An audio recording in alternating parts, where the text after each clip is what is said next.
It's the Fellowship of the Geek Show, a weekly podcast about comics, the comic book industry, and other geek pop culture. Music courtesy of Manny the Martyr. And now, on with the show!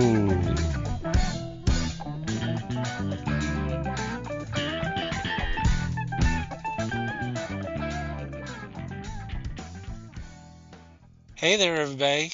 It's the Fellowship of the Geeks podcast. My name's Thomas Chick, and joining me for this episode is Mike Marlowe. Hey, gang. Les Webster. Hello, all. And Liz Newman.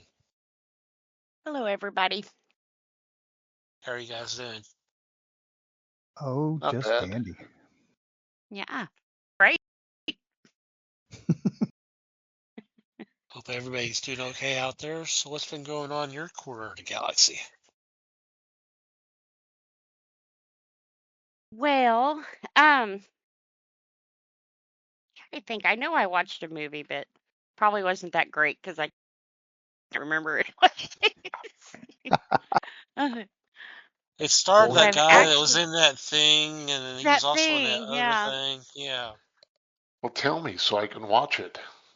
right. I wish I could remember what it was. Now I've been finding like short clips of movies that they've been putting like on Twitter and stuff, and it's usually enough of it that'll grab your attention. But then when you go to look, what's the name of it? When did it come out? They never tell you. So half the time you spend half the day trying to search down this movie so you can figure out what the hell happened in this little 5-minute clip you just watched. But I know it was a movie like that. Now I probably should have just left it at the 5 minutes because I can't even remember it now. Ouch. And Yeah, of course, you not remembering it is not necessarily judgment either. But anyway, right. It just didn't stand out. Although right. I'm wanting to get one called I think it's Mr. Church.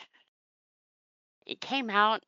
I'm wanting to. I can't remember if it's the one that came out in 2016 or 2022, but it's got Eddie Murphy in it and a girl. Oh,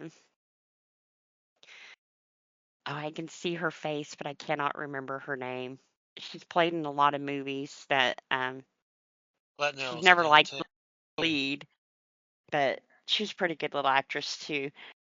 But you look for it. Now, they've shown you this on Twitter, and they give you a good chunk of this one, because it was enough to where you kind of figured out what the movie was about by this clip. But they don't have it anywhere. Nowhere. It's like, why the hell would you put that out there? At least one streaming service should have the movie that you're recommending to people. Because, I guess since they've closed Blockbuster down, I'm not in the habit of paying $4.99 to watch a movie.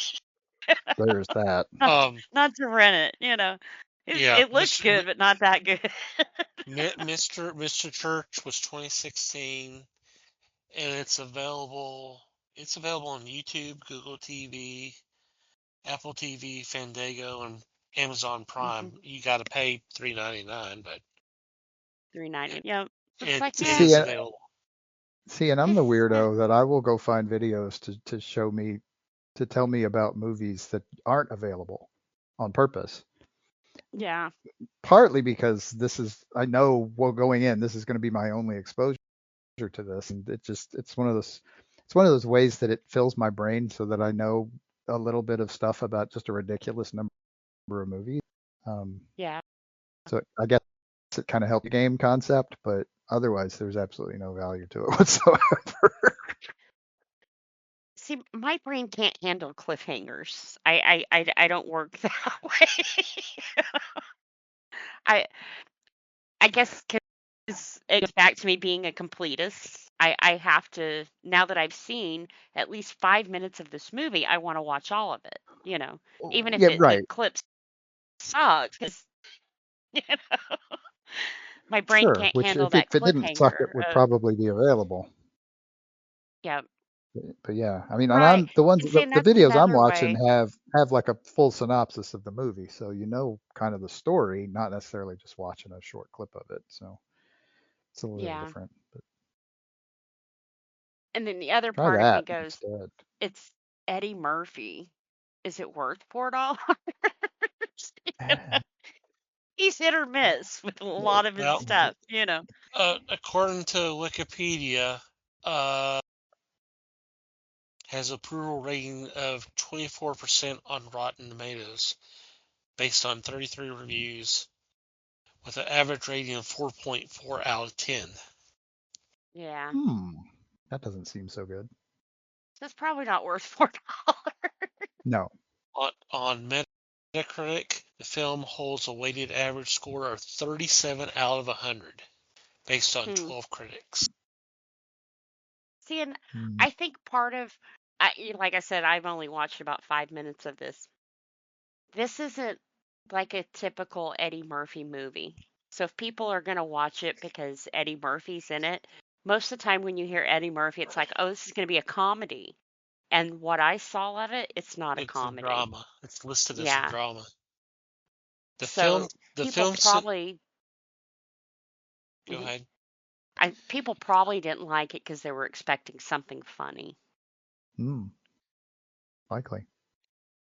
The movie is based on the short story "The Cook Who Came to Live with Us," and it was based on Susan McMartin's life, who wrote the script. Film centers around a cook who becomes a caretaker and father figure to 3 generations of women over the years. So there you go. And part of it, with the time period that it was in, it was kind of different for a black man to be working this closely with a white woman. That's kind of what intrigued me too. I always look at the period kind of thing, but with 3 stories that makes sense, because then the girl that I saw, she had talked about her mother and take her, and she was pregnant, so he probably also helps take care of that one. Yeah. But yeah, like I said, the 5-minute clip looks really. It's probably all my brain could handle of that one, but yeah. But it's just annoying when they, it's a fresh review that they put out there, or a clip, you know, done in the last days. Well, why didn't you check to see if we could watch this movie? Because not a lot of people are paying for movies nowadays. We've gotten into we pay for the streaming service. Why am I paying for a movie? Which is the way I feel with Prime. I'm paying for Prime. Why do I have to rent a movie from you now? You know? That has kept me from watching a lot of stuff. Well, and then when you look at it, you can either rent it for $4 or you can buy it for $8. And it's like, huh. If it's good, you might as well just buy it, but you don't know that before you watch it. So then it winds up being $12 instead of $8. And that's how they get you. Yeah. And the thing about that, buying the movies or shows or something like that, it's not really yours. I mean, you have access to it, but if Amazon goes away tomorrow, all that money you spent on buying those movies and shows, it's for nothing because you don't have them anymore. Yep. Which is honestly why I quit. I used to buy movies because, I used to have a huge DVD collection and stuff. And then when people moved over to the digital, it was like, well, I want to have that stuff on digital. But like you said, the further we get into the digital age we're finding now, you don't own that. They can do whatever. I think of what did Amazon have that they did away with for the comic books? Comixology? Yeah. So it's kind of like, well, what about everybody who bought digital comics through you? So I think if I ever do that again, I think DC has like their own thing set up where you can buy digital from them. I mean, if DC goes away, we've got bigger problems. You lost a comic, you know? But yeah.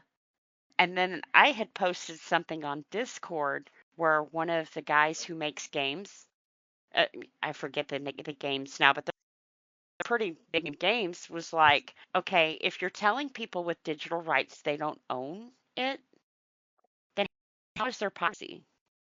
Hmm. You know, isn't it the same thing? You know, you don't actually own it, but so he made some really good points where it was like, yeah, that's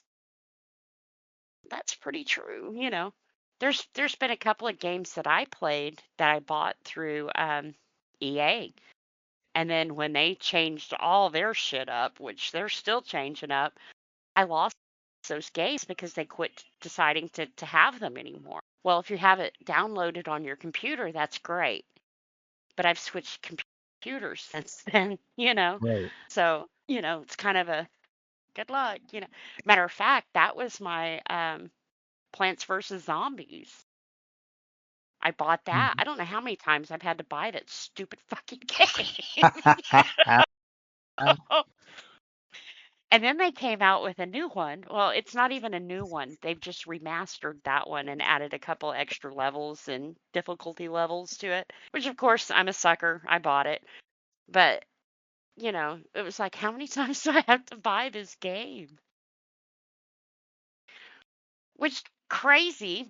Um, they also have a Plants vs. Zombies 2, which is more of an online game. It is through EA and everything else, but it was kind of their way of keeping the game going because they still have arenas and, you know, daily challenges and that kind of thing. So it was kind of like an ongoing Plants vs. Zombie game, which I loved it. I have all the plants. I've been playing this game for like 10 freaking years, you know. Well, last week they decide, oh, we're going to add ads to this. And you got to pay us like $3 a week if you don't want ads on this.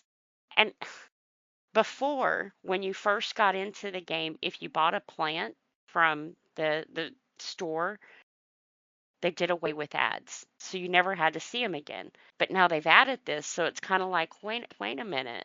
You know, you said that if I bought this plant, you know, I wouldn't have to deal with this, but now I have to deal with this or pay $3, which is kind of crazy because now I'm like 10 years worth of shit and I'm just ready to go fuck it because you know how I am with commercials. Time to find a new game. It is, you know, which just so happens, hey, we remastered the original and we have it for sale, which made me Mm. mad because I bought the game when it first came out and now they're selling it for like $8. So it's like, wait a minute, I paid 20. This isn't fair.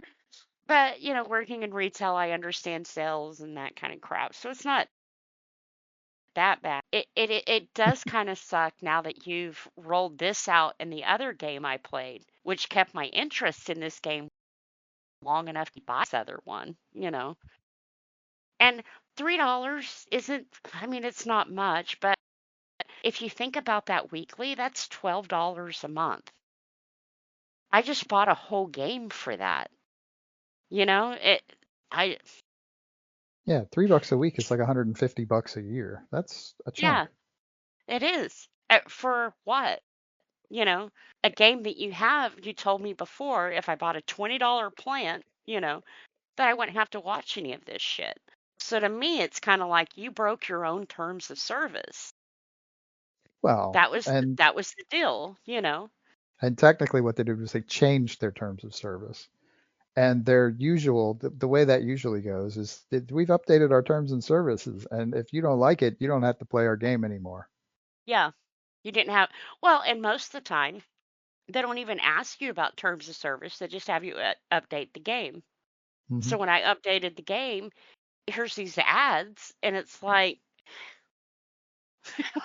can I roll back? I mean, Right. why did I have to update for this? You know, so I feel like they kind of trapped me. Either you pay the $3 or you've got to watch shitty ads, you know, which all seems to be like Shapermint bra commercials, and it's like I don't need a bra. I'm sorry, but I don't need. I mean, I have plenty. And then you have those commercials that sometimes they break whatever you're doing, and you have to completely exit out of the game and start it back up because it never gave you an option to click it off of there.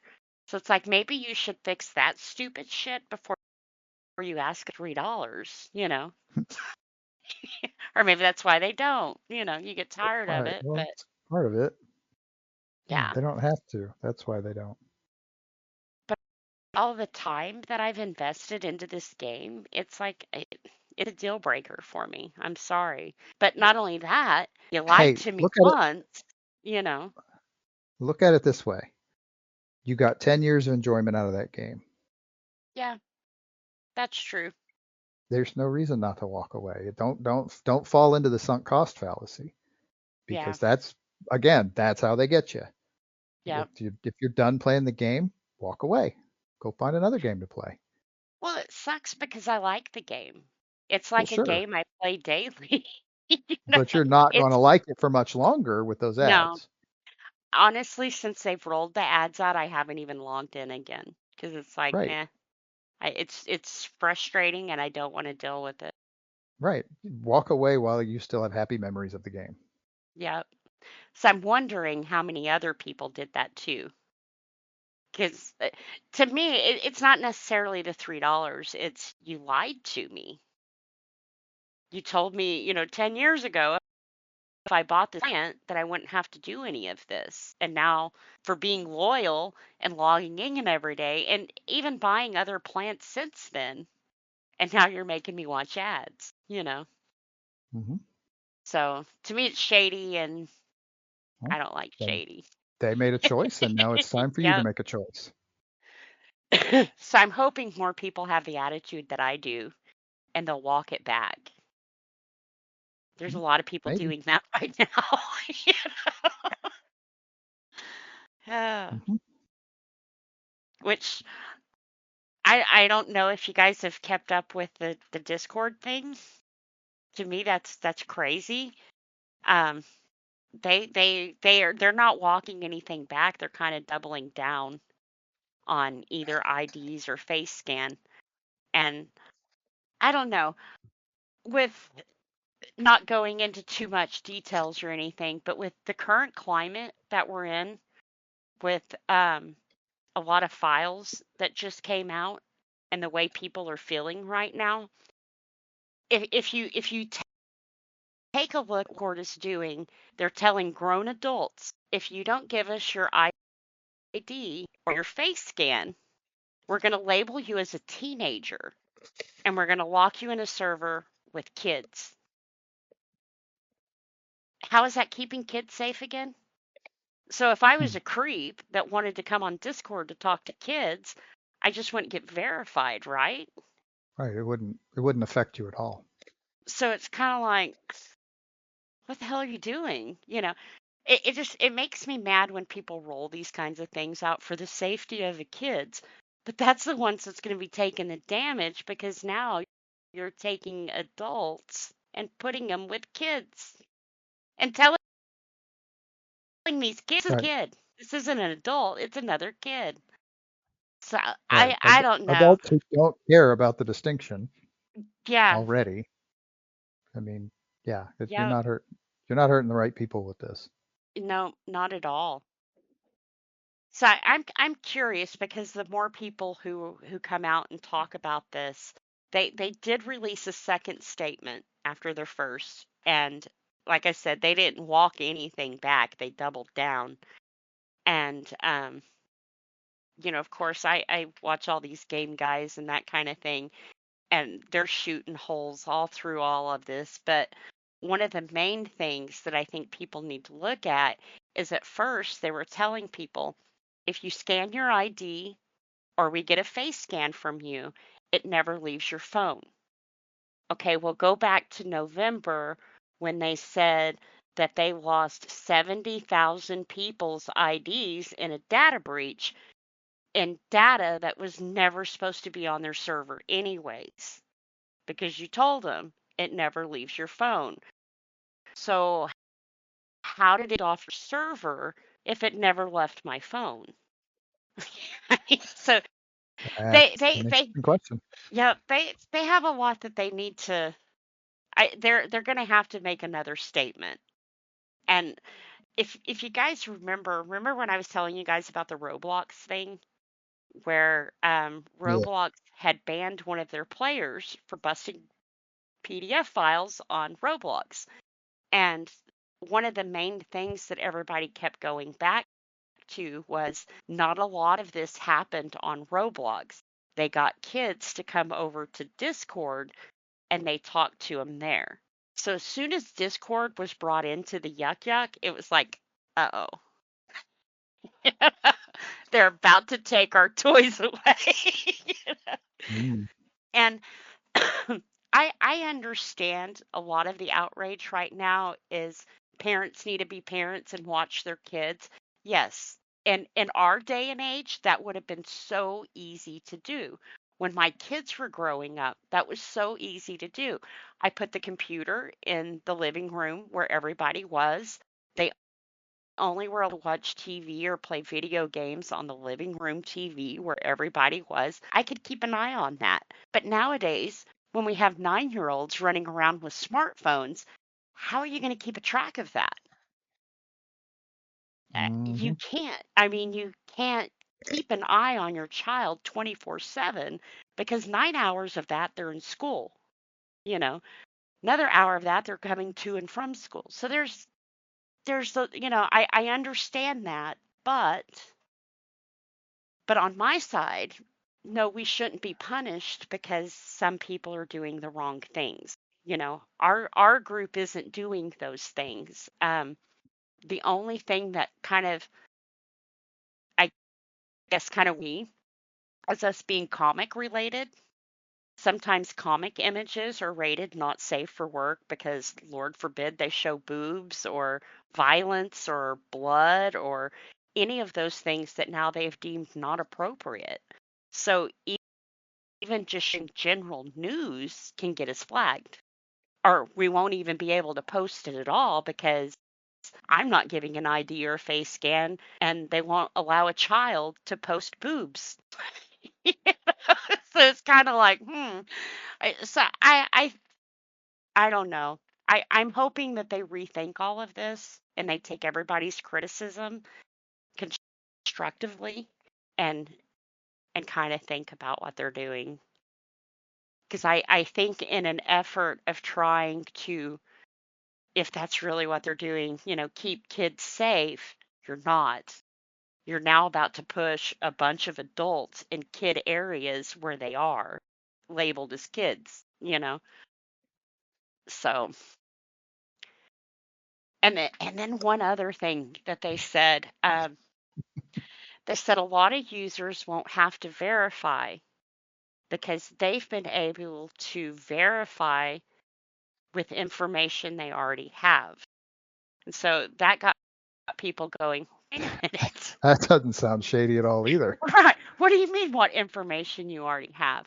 And some of the examples given, like if Leanne, who's 6, she's not on Discord. I mean, I would have a very stern talking to her dad if she was, but just pretend if she's on Discord and she's talking to one of her friends and they're all like 6, 7, they're going to go, oh, AI popped up. These are kids. But people like us who are going, hey, man, that's awesome. They're like, old farts. They're adults. But which is okay until you think about it. They're watching what you're saying and doing and acting, and it's kind of like, huh, that's not creepy at all. Is it? Nope. And me, I'm not sexy timing or anything like that, but I do have a couple of servers where it's just for friends and we watch movies. Not porn or anything else, but some of them are X-rated for violence or whatever, or maybe the occasional boobs. But would I still be able to do that without being verified? No. Um, so I don't know. So until they can figure it all out, I did go ahead and I canceled my Nitro because it's like I'm not going to be streaming movies for a while, until they figure this out. So there's no Mm. need to pay for that, you know. But someone like me, should they have not been able to verify me because you've been taking my credit card for how many months now? And you weren't worried if you were taking it from a kid when I was paying for my service. But now that you're rolling this out, now all of a sudden you are? Shouldn't you have verified that before you took my money? So I don't know. Like I said, it's definitely something that we should keep an eye on because it's kind of, huh. But I think in this time that we're in right now, we're going to see a lot of this. And Hmm. some of it I welcome because we need to do something. But some of it I look at it as, should kids be on Discord? I mean, honestly, should they be on Discord? I don't I don't understand when you take adult spaces and automatically start integrating kids into it. And it's kind of like, now, wait a minute. This was supposed to be an adult space. Well, I mean, Facebook, when Facebook first started up, you had to be at least 16 before you could have an account over there. Now, like I said, 9-year-olds have got Facebook and TikToks, and, so they've invaded adult spaces and they're punishing adults for that now. And it's like, well, you're the one that let them over here. You know, you should Right. have I done didn't more. invite him. Yeah, you should have done your job then to keep them out of adult spaces instead of making it kid friendly.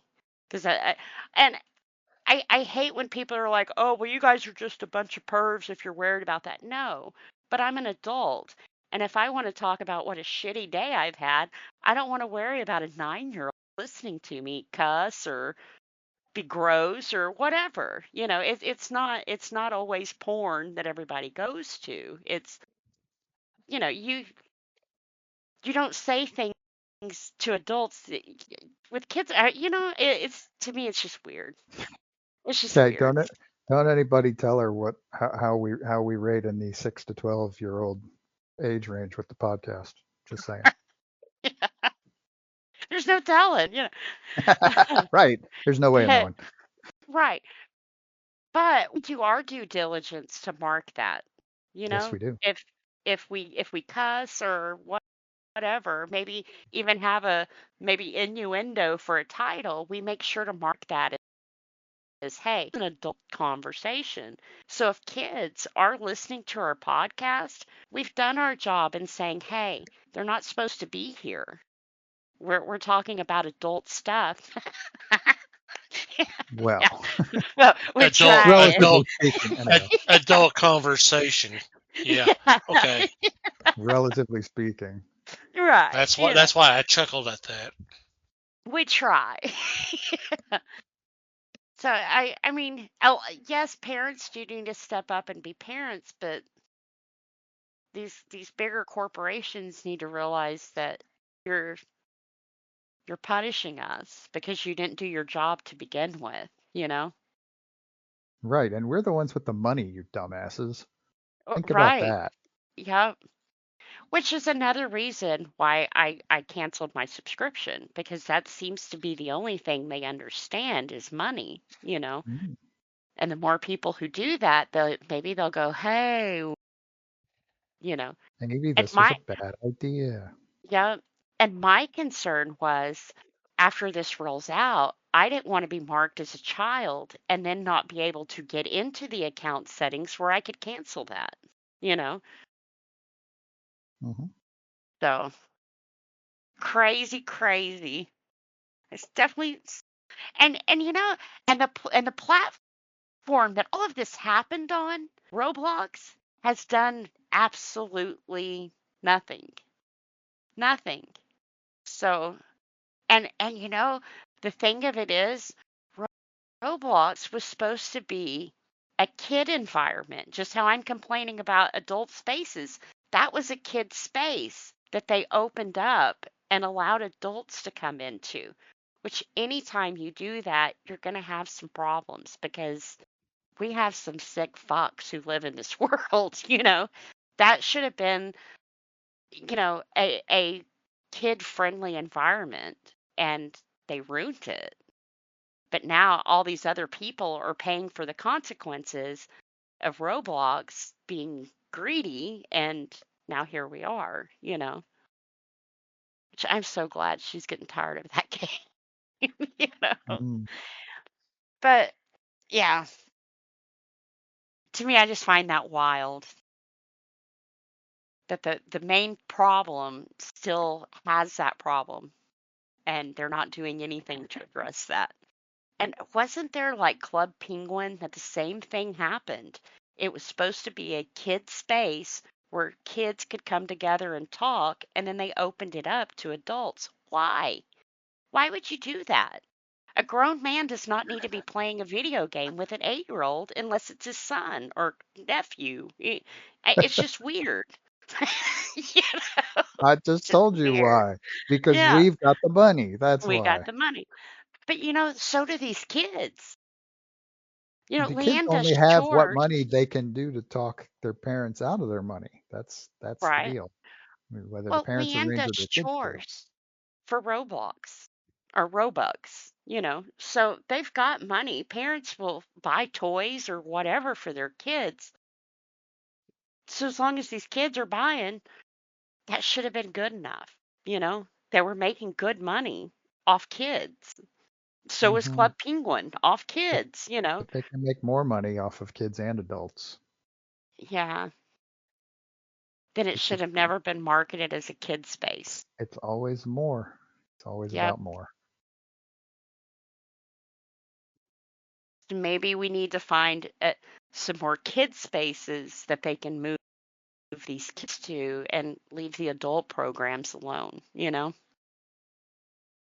And Well, yes, that's all well parents and be good, but parents, but at the same time, I realized how hard it is. It's not an easy statement to say, just be a parent. It's hard. It really is. But come on. mm, we could go off on all kinds of tangents about being a parent, but Yeah. Well, it wouldn't help nowadays it anything. seems like they would rather have the government take care of their child than them. Everything is, oh, you should have done something to protect my child. No, you should have done something to protect your child. That's on you, not on the school, not on your government, not on Roblox, not on Discord. You should have done that. Yeah. Something I've been keeping an eye on for sure. And it's interesting. Like I said, both sides have really good points. And as a parent, I can understand some of them. But as a user myself, I'm like, fuck this, get these kids out of here. I don't want you to have my biometrics or my ID. That's not going to Mm, work for me. that seems excessive. It does. It really does. And it drives me crazy that people don't realize how valuable your data is. A lot of these people are like, oh, well, my information's already out there. No, I mean, yes, but no. These people sell this stuff and people buy it. Why? Because it's valuable. They get marketing, they learn demographics, they learn what area you're in, what you're buying, what you're eating. That's valuable to people. Don't give it away for free. Now I sound like my mom. Mm. They ain't gonna buy the milk if you're giving the cow away for free.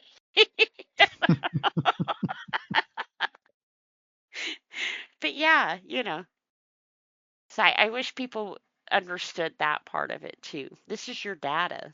This is who you are that they just buy and sell as a number. Don't give it away for free,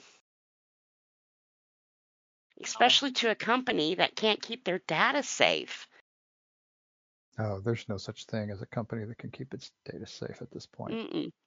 Well, they had told us before there was going to be no third-party verifications, which people have already found out that's a lie, and that the people that they're using were the same people they used when they had the data breach. So Hmm. It does leave your phone. It Well, will go to a third party. It will go on their servers to verify your age. mhm. So, yeah, like I said, if you haven't looked into it, it's some good reading. Discord gets very wordy, and a lot of times when company do that, it's because they don't want you to read it all. So, read their statements. Like I said, so far there's two. And at first I thought with the outrage from the first statement, they'd kind of walk some of this back, and they're not. So I think come Well, March 1st. wasn't some of it? Uh, and I might have missed this, but wasn't some of this already being tested in like Australia and something like that last year? Yes, which is where the data breach happened. Right. Okay. So yeah, they have rolled this out in other countries, but this will be Yeah. hitting the states now. And I honestly I'm curious how they're going to handle that, because saying that aloud, China will never let them do that. China has banned a lot of programs because of the data that they require. And they're like, you know, we have that, but you can't have that. Not for Basically, free. yeah. Yeah. So I'm curious on that too. But I think I'm gonna watch from the sidelines on this one.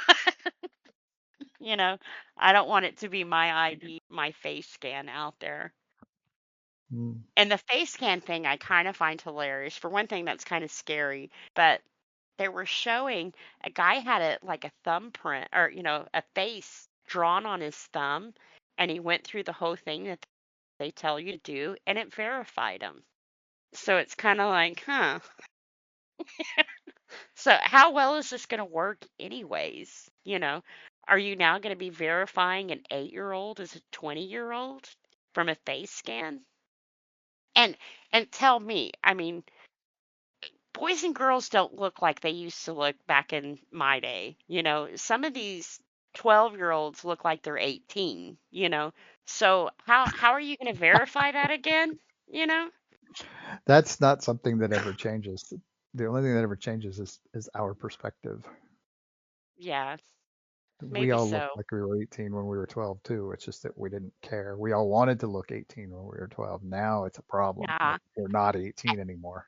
At But 12, anyway, I was wearing like strawberry shortcake shirts. I very much looked 12. I was wearing Now that too. 13.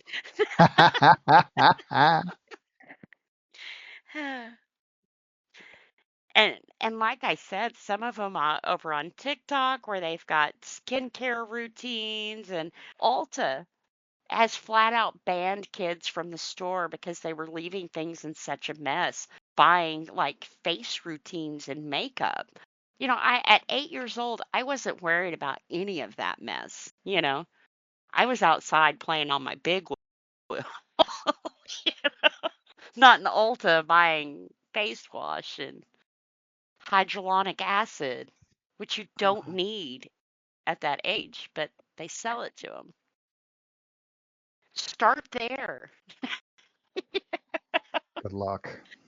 Yeah. Yeah, like I said, it's I know we need to do something. I know we do. It like I said, it's pretty sick nowadays, but I just see us giving up a lot of our rights and our freedoms to do this.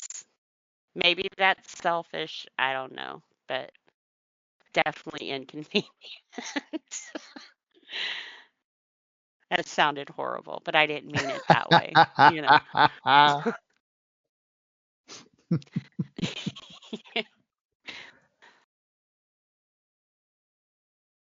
But it's kind of like I don't know. There's got to be a way of keeping kids out of adult spaces more than requiring us to give up our data.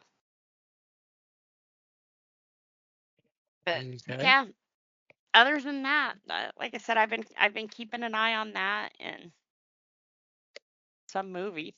And all of that started with I can't remember the name of the movie. Yeah. Well, no, I have been watching. That's part of what No, I've I know. done this week, I was kidding. keeping an eye on Discord. Hmm. Because a lot of our listeners don't know, but Discord's where we record our podcast now after Skype shut down. Hmm. And not saying it was hard switching over, but once again, it was inconvenient. It A was little bit. trying to figure out what worked and what we could do to make it work. And I hate to see them do something like this where we'll be stuck with that situation again of how are we going to do this? If we're all verified as teens, are we going to have access to our voice channel? Mm. If it happens, we'll let you know. Yeah.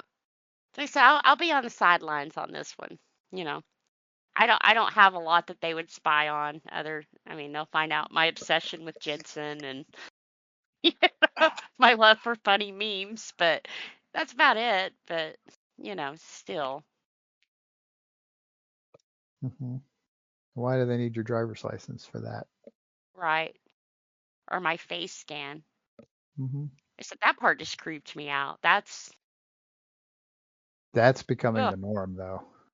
yeah, I mean, you can set up your phone to unlock via face scan. yeah, I mean, whatever phone you've got, unless you're using a flip phone from 1997, the phone you have will do that right now if you tell yeah. it to. Or your So, fingerprint, or hmm. you know, Hmm. yeah, Yep, which a lot of people do for convenience. right, because it's easier and Yep. quicker. So we'll see. Like I said, I hate to think this is the start of a digital ID they're going to start pushing on us. I Mm. don't know, but it's crazy. There's a lot of crazy out there. Hmm. Too much crazy out there. Well, to move on to something that kids would not be interested in any way whatsoever, I'm still on my documentary kick, because it's at the moment it feels like it's the only thing I have any patience for, and I'm not sure yet why that is. I don't know. I'm sure I'll figure it out at some point. Hmm. But the documentary that interested me this time around is called Lead Belly: The Man Who Invented Rock and Roll. Hmm. This is from 2021. Um, and talk about an interesting character. And this is, I mean, he's been gone a long time. I mean, his stuff, the songs he is known for are from, I mean, were recorded like in the 30s and 40s for the most. I mean, he actually recorded stuff up until, I want to say up until the early 60s. Um, but what he's really kind of known for is stuff he got started into that in like one of the weirdest ways possible because of the situation he was in. But essentially, it was some people who were trying to catalog um, basically oral traditions and song in that kind of that way, mostly from the South, which is how they stumbled across Leadbelly. Hmm. Um, and he was just this guy. I mean, they were one of the places they were looking for people, for looking for these songs and this knowledge was from prisons, and that's how they found him. He was in prison. Um, Honestly, not for the first time when they finally found him. Hmm. Um, and so that he was one of the people they talked to and got him to actually sit down and record um, some of the old prison songs and like just other bits of stuff that he had picked up along through his life at that point. So I mean, a lot of it wasn't necessarily original stuff, but it basically you would write it out, you would mark it down as traditional type stuff because it's all oral and nobody knows who wrote the stuff in the first place. Um, and out of this, he actually managed to get out of prison and signed on to work for one of these guys, and so actually kind of moved into a kind of a more mainstream, basically to a major city, and kind of made himself a career out of it. Hmm. Out of partly, I mean, working essentially as this guy's driver, but then also recording music and writing new songs and stuff, and made himself into a musician. I mean, he did a bunch of what he did would be classified as children's music. Um, Partly because it was basically simple because the guy was totally uneducated, but also because that kind of performing for kids made him happy, and it worked out. I mean, it in a really kind of a almost a unique way. Um, but yeah, the song that he is probably that you might be familiar with, the most familiar with today, um, is a song called Black Betty. Uh, yeah. Um, it's not certain whether he wrote the song or not, but he was one of he was in the first 5 recordings of that song, and it's kind of the one he was kind of the one that ended up sort of getting credit for it. He wasn't the first one to record it. There were other people because, like I said, they were doing this all through the South. They had come across other guys like him that didn't like get out and make it a career, but yeah, I mean that's a song. I mean the version we're familiar with is the kind of the proto metal one from 1979, I think it was. Um, but that is Yeah. by no means the first recording of that song. It had been covered. It'd been covered consistently multiple times a decade since it was recorded in the early 30s. Hmm. Uh, so, I mean, that's just the one example. The documentary, which I haven't actually, other than learning about all of this stuff, they were talking to some of the people who he worked with later on, the people who were doing the collecting the information, collecting the knowledge. um, we're talking to musicians who have studied and or covered his music in the past.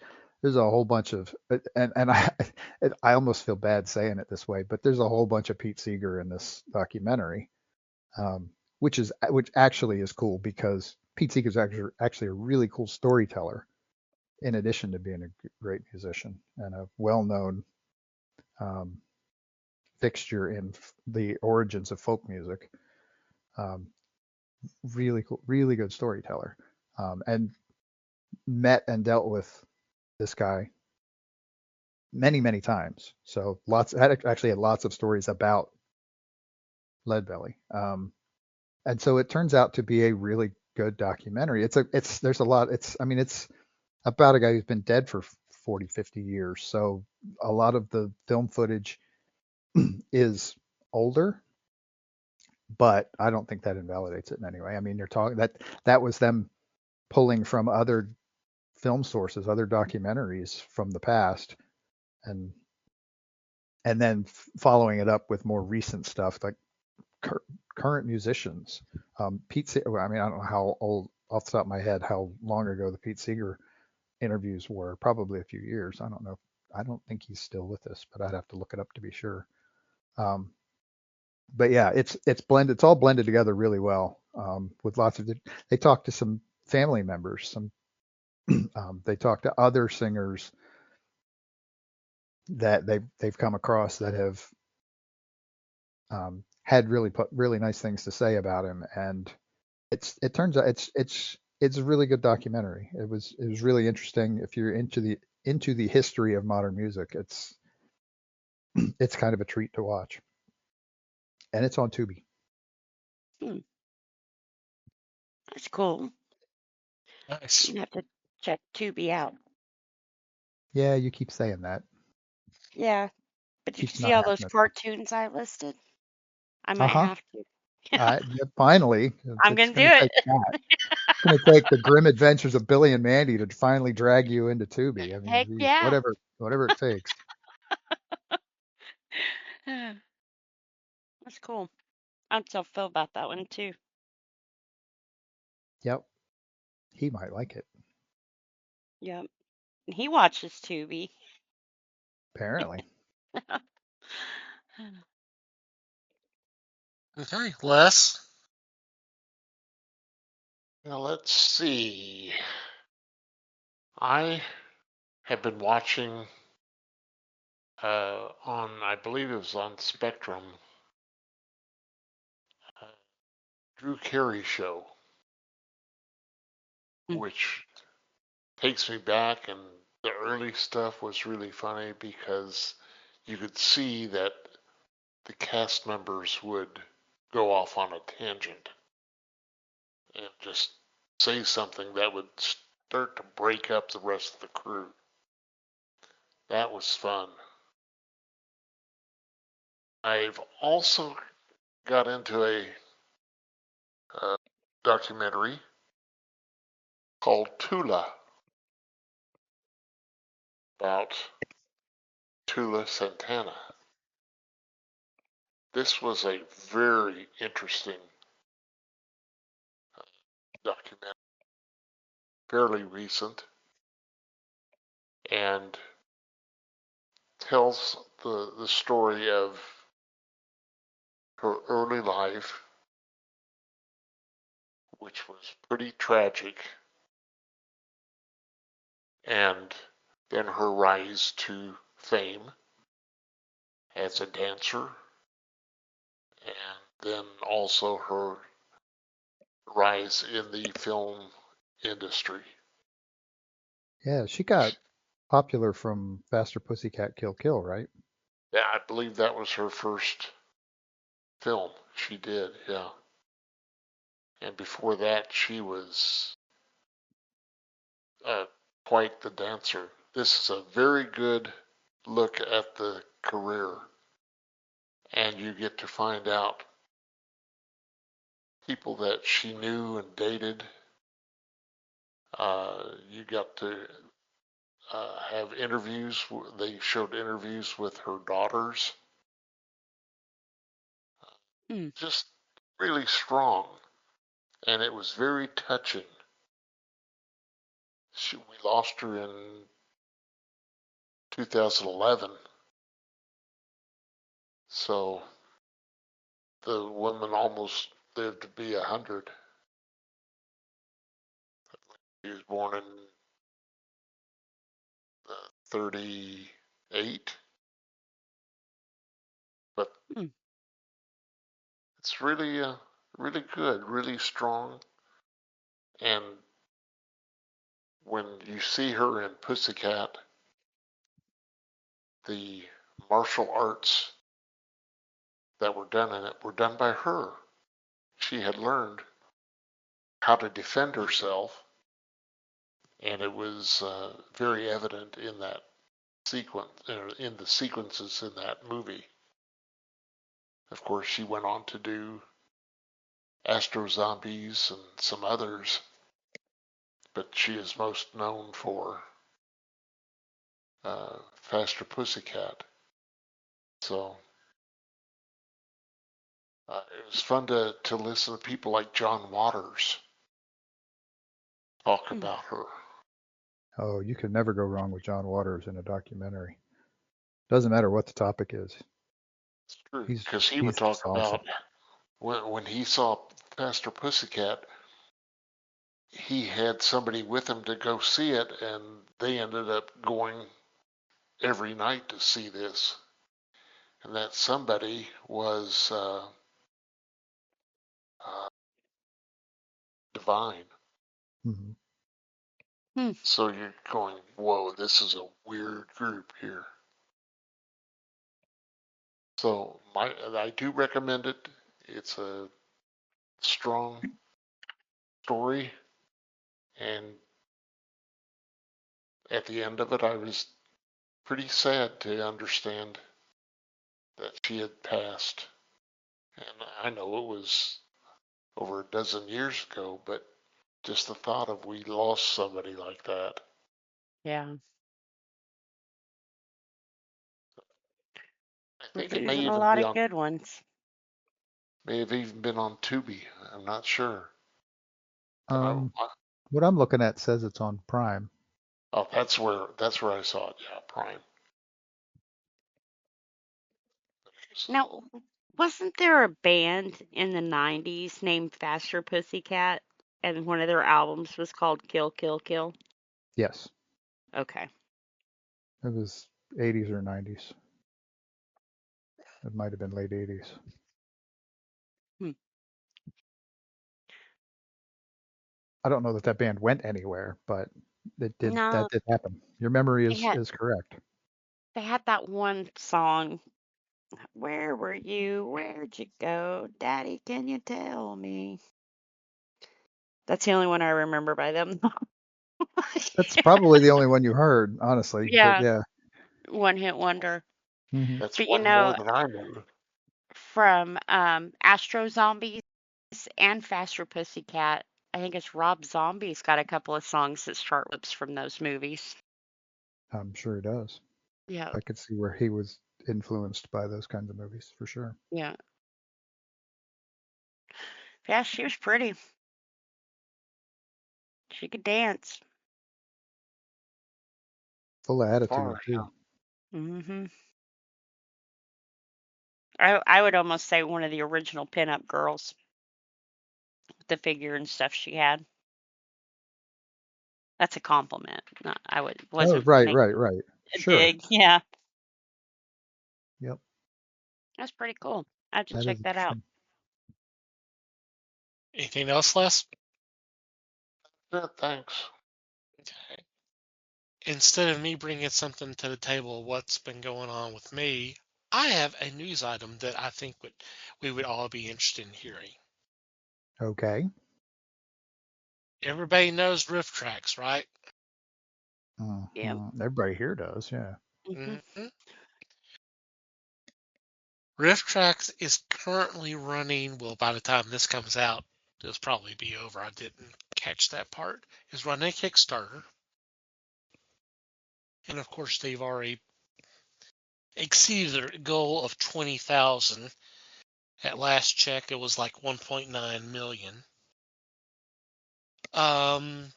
The plan is for most of the original cast of Mystery Science Theater 3000 getting back together and doing 4 episodes. And they're also bringing back the original writers. Cool. So we're gonna have Mike Nelson. We're gonna have Kevin Murphy. We're gonna have um Bill Colbert. We're gonna have Trace Beaulieu. We'll have Frank Conniff. We're gonna have Mary Jo Pehl. They're all back. We're Wow. just not gonna have we're not gonna have Joel or Jay Elvis. They're all back to star and co-write the 4 episodes with the other original writers. Cool. And the first episode is actually going to be a Fandango event. So Neat. take a prize of that. I thought this was cool. Kind of going back to The roots. hmm That is pretty cool. well, I hate to sound like one of those guys, but I've tried to watch the new group, the new cast, the new writers and all that, and I don't even know what movie it was, but I swear I was there for like 3 or 4 minutes and it was nonstop riffing. It's like didn't even give a chance for anybody to laugh at what was being said or to breathe. it's just like now granted, the original guys did that from time to time, but not it didn't feel that way. I don't know. Like I said, it may just maybe be an old man and all that, but I'll try to give him another chance. Yeah, maybe So, with the OGs. but yeah, I like a lot of the riff track stuff. Trace and Frank were doing the Mads, so they were kind of doing their own thing. And then Mystery Science Theater's YouTube page has a channel where they're showing the Cinema Titanic stuff. And that was Joel, Trace, J. Elvis, Frank, and Mary Jo. They did about a dozen or so movies, and some of them were live. And it's fun. It's fun to watch the live ones, so you get that immediate feedback. Right. There's it's yeah, doing it in front of a live audience. I mean, when they're doing them, when they're doing the recordings, they're not doing it with a laugh track or anything. Right. But so Yeah. you're getting that live. You're getting to hear people laughing, which is a different experience for sure. Yeah. It's kind of cool. It's a very fun experience. So, Any idea what movies they're going to roast? No, nothing was listed from what I saw. I'll see if I can do some digging around and see if something has been posted, but as of right now, I do not know. I, for one, would like to know some of it. Yeah, be something to keep an eye out for. Yep. I will do my best to keep a surprise. Cool. With that, let's go ahead and take our break before we get into this week's discussion.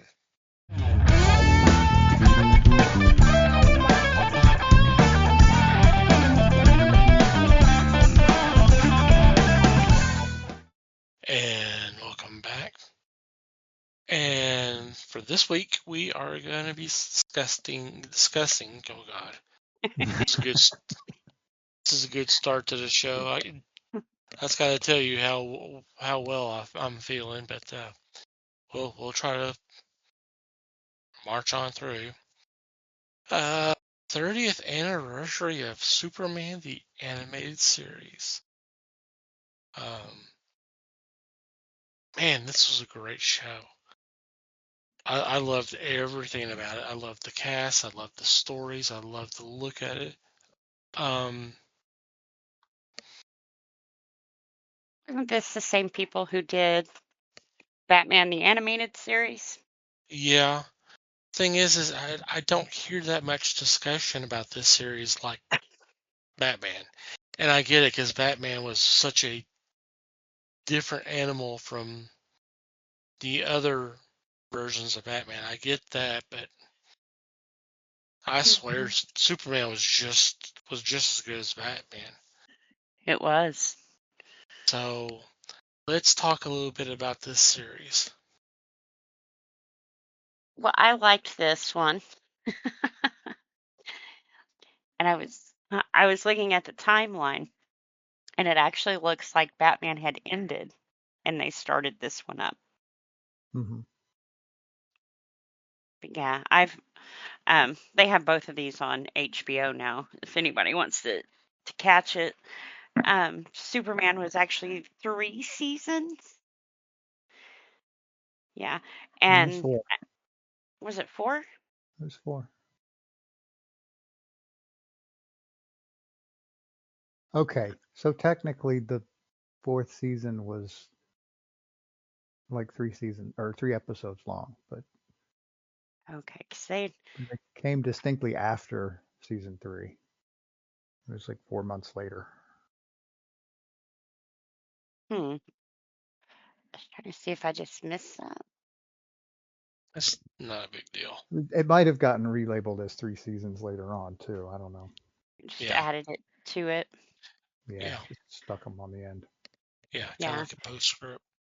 Hmm. Because HBO only has the 3. And 3 is actually a smaller season.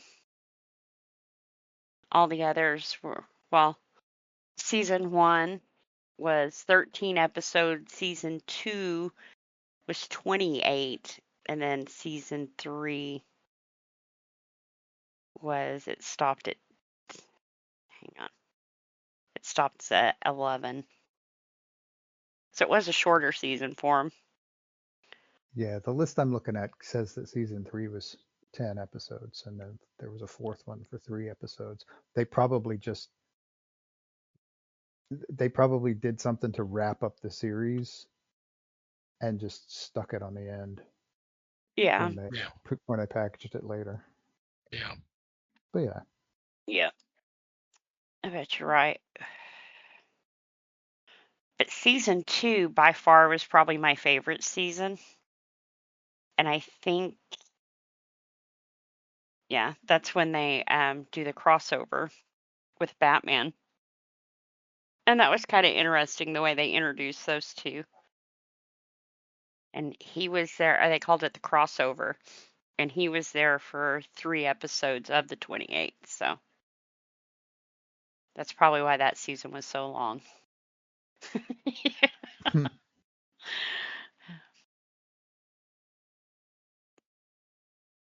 But yeah, I think like Batman, and the reason why people liked these so much is it kind of had a dark tone to it, which was a little different than the other Superman cartoons that they'd been pumping out to us. So it was kind of nice to see people kind of take a chance and go a little darker with it. Well, Yeah, I mean, it just reflects the current state of the comics. Because, I mean, the earlier ones, we're talking about 60s and 70s and all of that, and that was still kind of, until you get to the Bronze Age, it was still kind of lighthearted. You know, Yeah. I remember the ones from the 60s.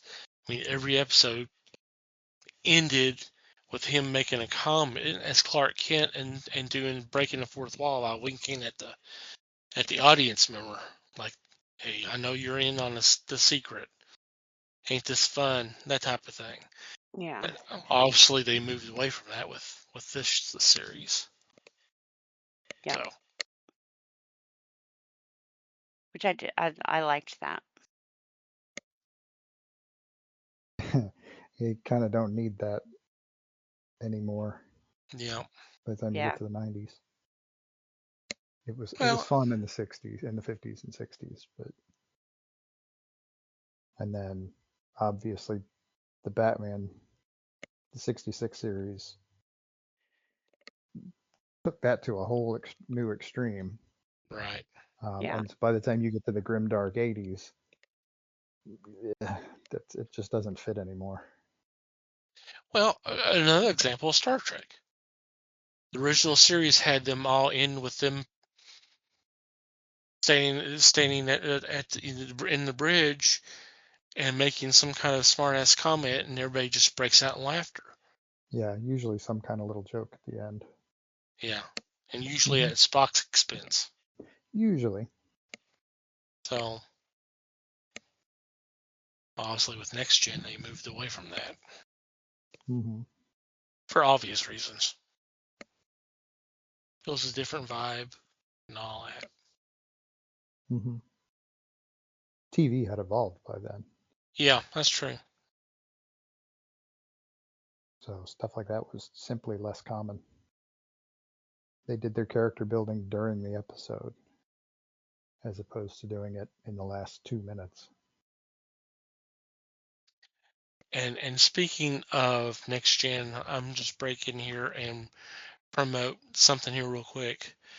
On YouTube, there is Brent and Jonny Dropping Names. It's a podcast that stars Brent Spiner and Jonathan Frakes. They've already got a couple episodes out, and it is funny, and it's great hearing the stories. I bet it's funny. Those two are both hilarious. And the first episode, they had LeVar Burton on, Ooh. and there were some great stories. And it probably doesn't surprise anybody here, but it kind of shocked me a little bit. LeVar had a bachelor party at Vegas, and Sir Patrick, Jonathan, and Michael, they were there. That's awesome. Yep. And they were trying to get in to see Sinatra. It was already sold out. And if I remember correctly, someone was coming out and recognized them and saying, "Hey, what's going on?" And it's like, "We're trying to get in to see Sinatra." Well, come to find out, that's Sinatra Jr., who's a big fan of the show. So he made arrangements where they got their own table, and then were able to go back to the back to meet Sinatra. Nice. Sometimes it's better to be lucky than good. Mm-hmm.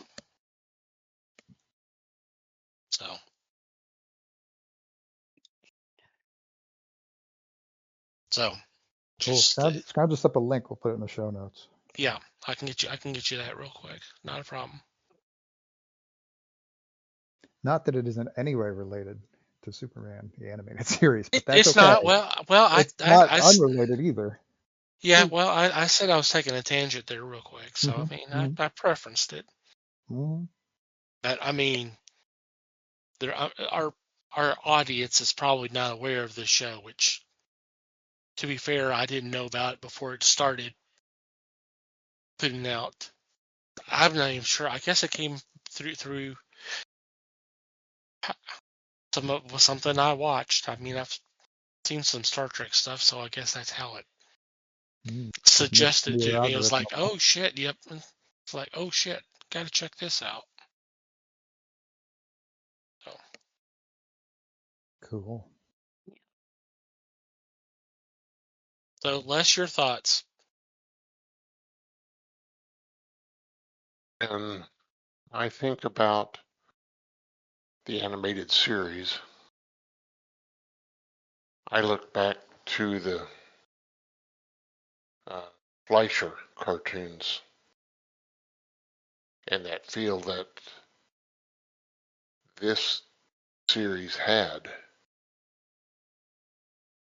To me, it was very, very reminiscent of the early Fleischer stuff, which I thought was astounding to begin with.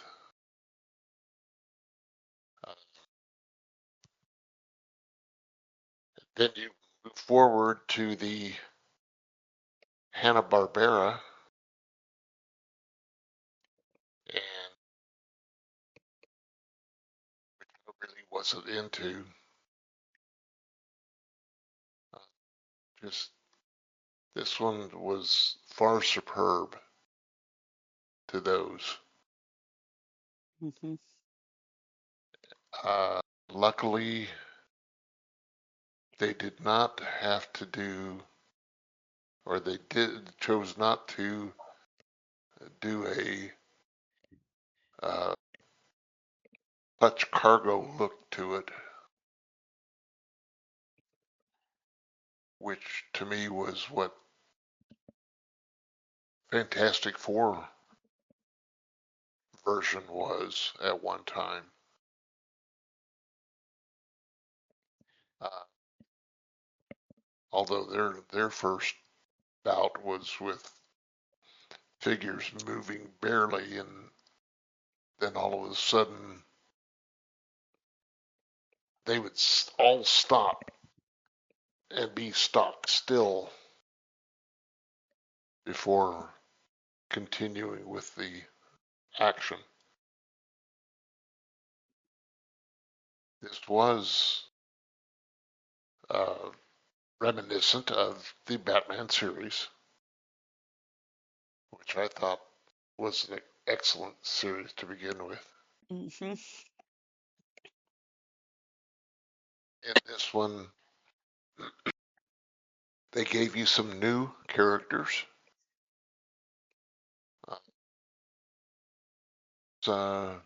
Live Wire was on this, right? I Yeah. think so. Yep. And she had just been up for an Academy Award, or was in an Academy Award winning movie. The actress was. Uh, And I'm not talking about,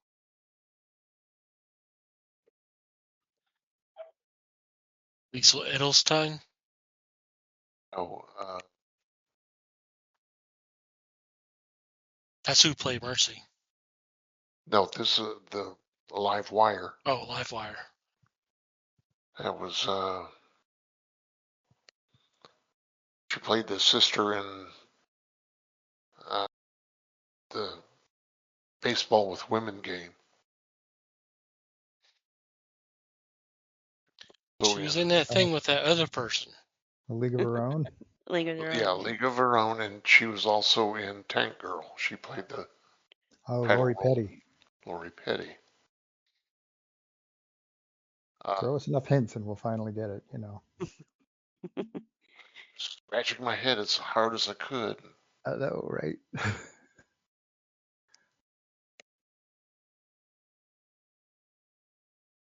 Thought that it was good as, like Thomas said, the cast was phenomenal. Mm. Yeah. Oh God, Clancy as Luthor was perfect casting. Dana Delaney as uh, Lois Lane. Mm-hmm. She was on the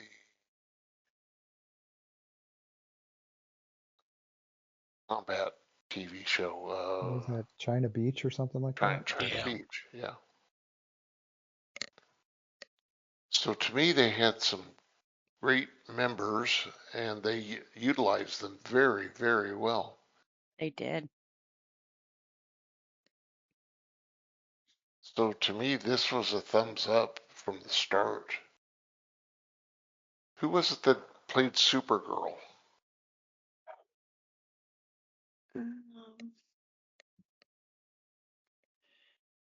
List I'm looking at's all spread out.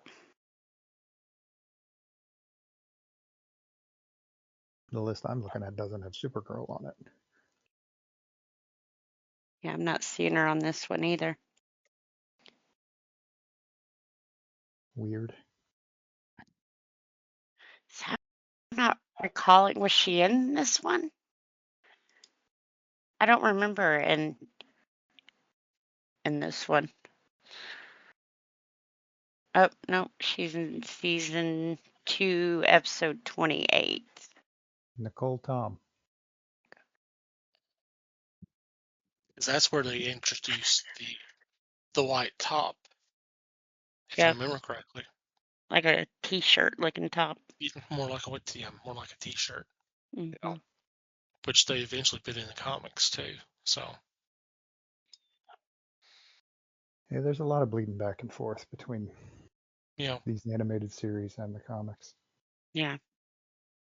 Well, Harley started out on And the Batman. animated series, and then then she debuted in the comics. Mm-hmm. Yeah. Mercy's another one. So yep. I think I've pretty much liked anything that Bruce Timm has had a hand in. I know I've ranted, or not ranted, but raved about what DC was doing in their animation department. It was like, why can't they take a look at what they're doing here and do it over here? Well, a lot of that was, Bruce Timm and Paul Dini together. Mm-hmm. They kind of shaped that whole universe. And a lot of the movies he gave us was, wow.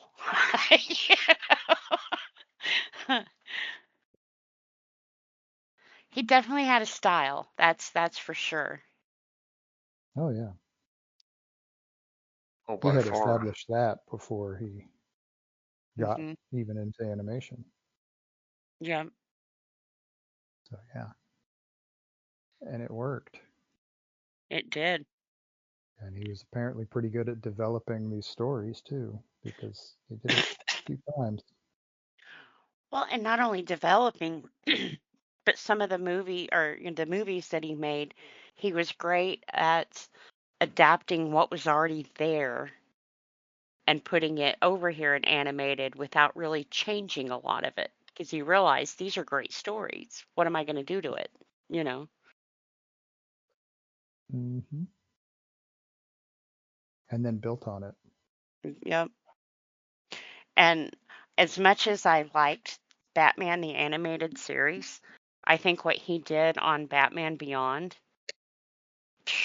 the, I preferred Batman Beyond over the animated series. There was just some really good Wow. storylines there, and I guess he probably had a little bit more freedom with that one than he did Mm, with the first one. We can kind not of as go out of the box a little bit here. Yeah, not as much continuity to worry about because you're Yep, inventing. Not yep, exclusively, but you're mostly inventing stuff. mostly, yep. Yeah, when in doubt, creators, set your stuff a few years in the future. Hmm. Hmm. That way you're the one blazing the trail, And But mostly they come out at night. Mostly. mostly. yeah, yeah, he tells a good Batman story, that's for sure. And Superman. He's worked a lot more with Batman though. And I don't know, was he the one responsible for Conroy?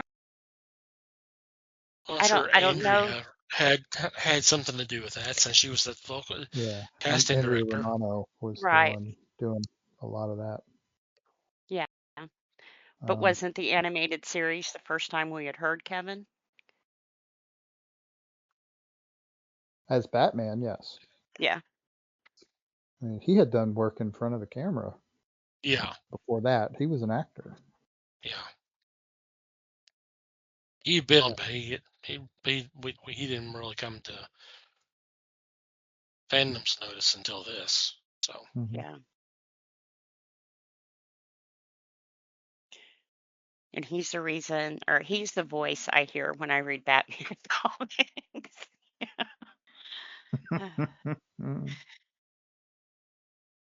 That's true for a lot of people Hmm. in our age range, honestly, and probably a bit younger than us too. Yeah. James loved him. But he was in the cartoons, they used him in the video games, everything Batman during that time was Kevin. Mhm. Just Yep. kind of like everything in this time for Joker was Mark Hamill. It's those voices you get to know that it sounds weird when they don't do it. Right. And he was kind of unintentionally, I think, filling the gap between big Batman movie franchises. Hmm. So there Yeah, was a lot of room there for him to work. I mean, they were doing Tim Burton, the one that Tim Burton started anyway. yeah, Um, but they weren't getting George Clooney to do video games. There was no way. right. So they used Conroy. And then there One was a Bruce. while where there just wasn't a Batman until Christian Bale came along, or until shit, what's his name? The director.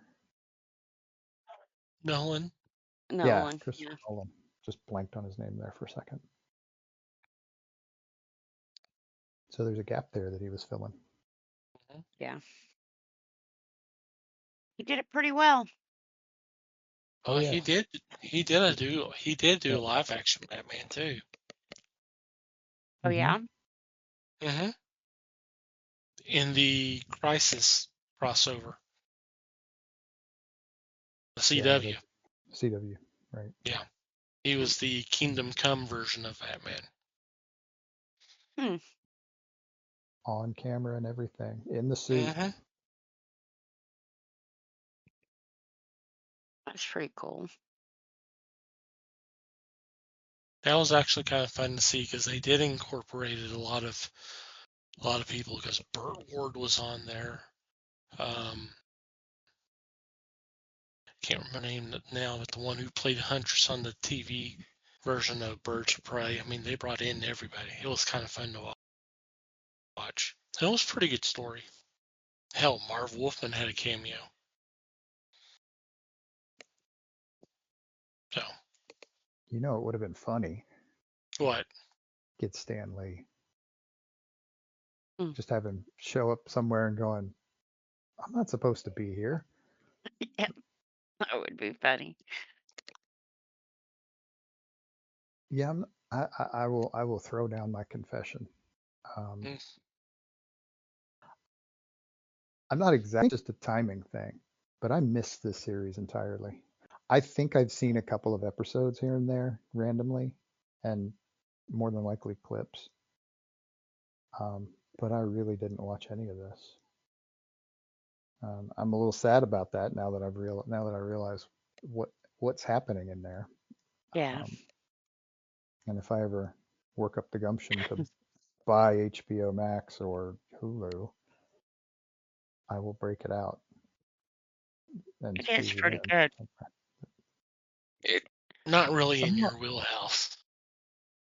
but you say that, but I mean, I remember the Justice League series, so I Yeah, don't but know how I missed this. I mean, admittedly, I was not a huge Superman fan, yeah, that's what I'm but really getting at.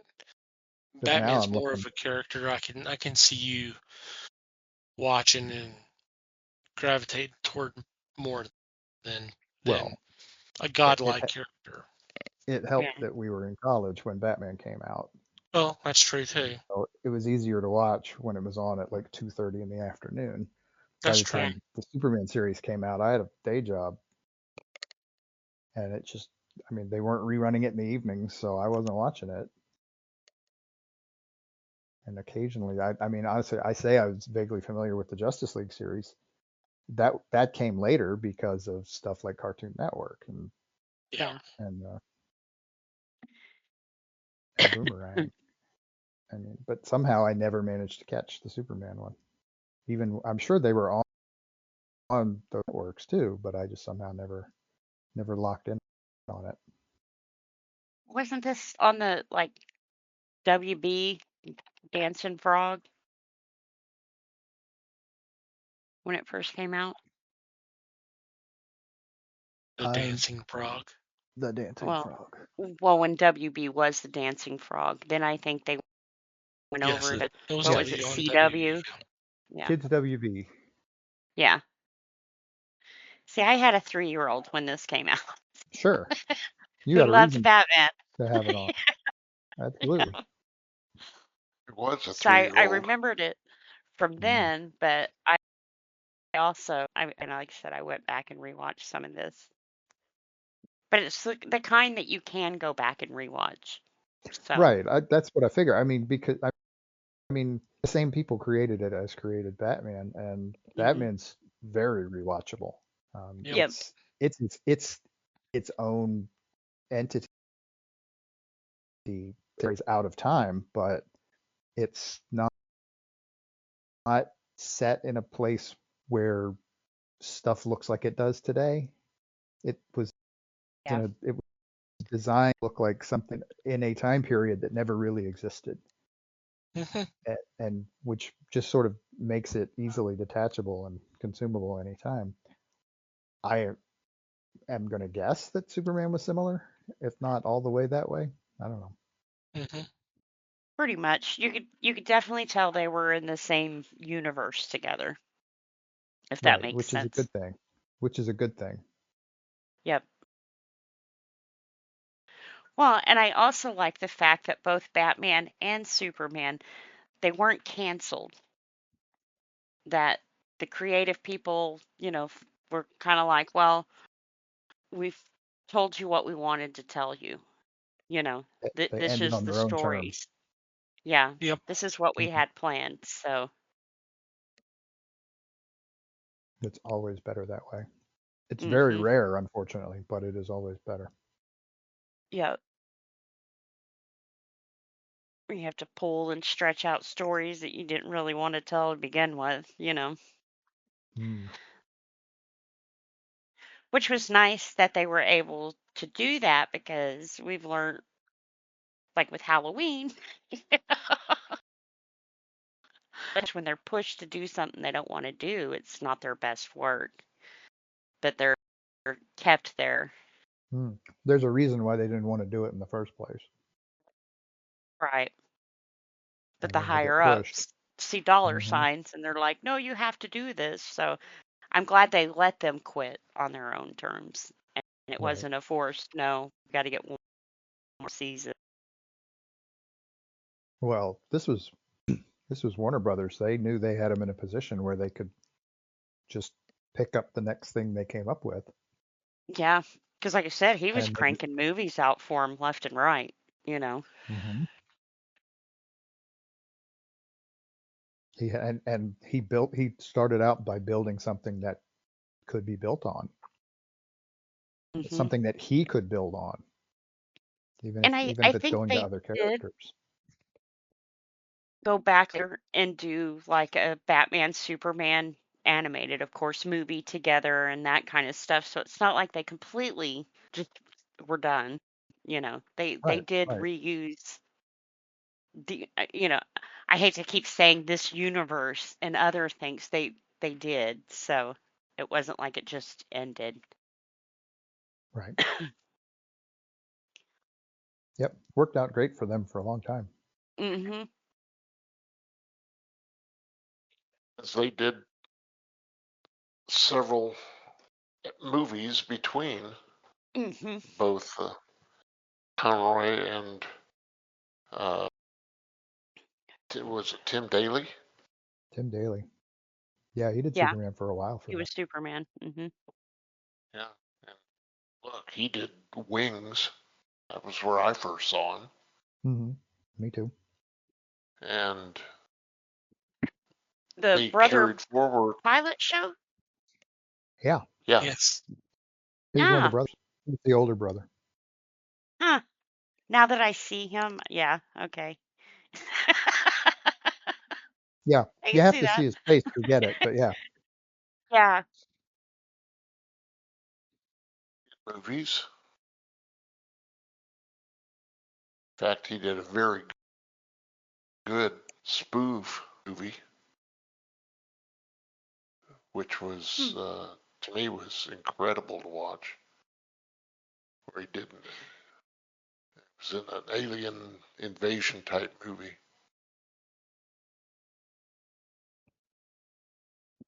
Really. That's pretty cool. Yeah, it was like I said, it was a spoof. It was a comedy. Hmm. So, in fact, when it came out, it was about the same time that I went to San Diego for the con, and one of the giveaways they had for it was the sleeve for the DVD for this movie. That disappeared damn quick. Right. That's the trick. That's interesting. Would be curious to see if that's still available, because I'm always down for a sci-fi spoof. Yeah, he plays a doctor that is a witness to some aliens landing. Okay. Final thoughts? Yeah, I mean, if you're like Mikey and you missed this Right. Wow. My final thought is I'm down to check it out. I just It's on streaming services I don't own, so Yeah, one of these days it'll show up somewhere where I can watch it. It'll jump on. They'll drop it on Tubi somewhere or something. right. Even if just for a short time, especially if they're going to dump a bunch of cartoons on there anyway. Yeah. This one was definitely worth checking out. And it's not like a kid's cartoon, it did, like Batman, definitely had an adult undertone to it, you know. I don't think they were making this for the kids. I mean, kids could watch it, because mine did, but Right. it I was mean, they're enjoyable aiming enough for and higher if they level enough. right if they aim it for teens, then they can make it so that adults will possibly find it interesting too. Yep. Doesn't all have to be dick and fart jokes. It's some very, very interesting storylines too.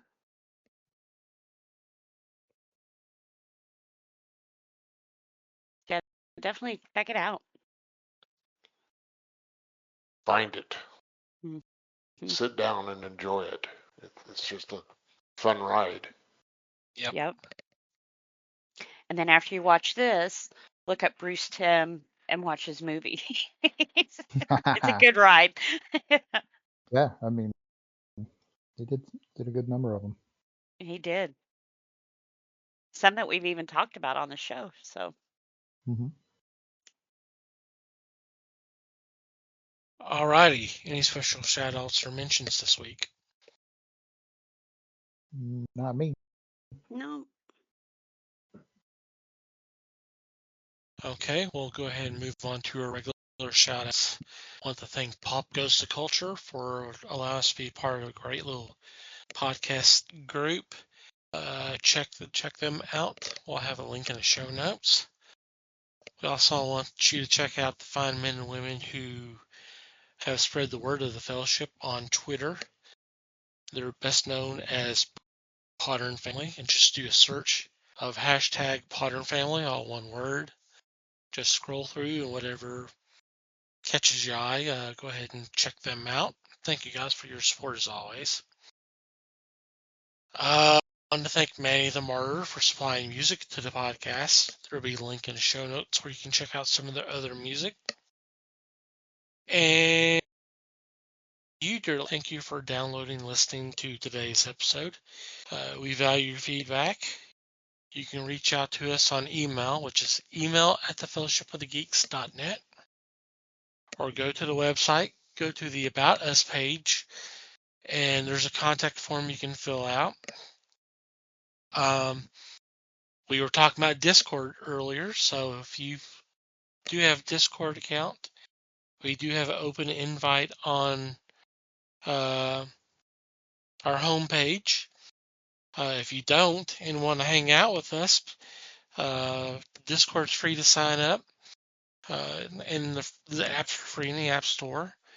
We post a lot of stuff to laugh at, news items, stuff for discussion, all that kind of stuff, and we'll have some activities on there from time to time, so come check us out. Social media wise, Facebook, The Fellowship of the Geeks. On Instagram, Twitter, and Bluesky, we're at Fellowship Geeks. Our personal Twitter accounts, Mike can be found at Mikey Geek. Liz can be found at LN_geek. Les may be found at Fake Les Weber. And I can be found at Tom TC Geek. And from wherever you download our episodes, if you'd be so kind as to rate and review the show, it would be greatly appreciated. Anything else before we say goodbye? Just thanks, everybody. Thanks, everybody. You're listening. Thanks for listening, everybody. We appreciate the support as always. And until next time, geek on, my friends.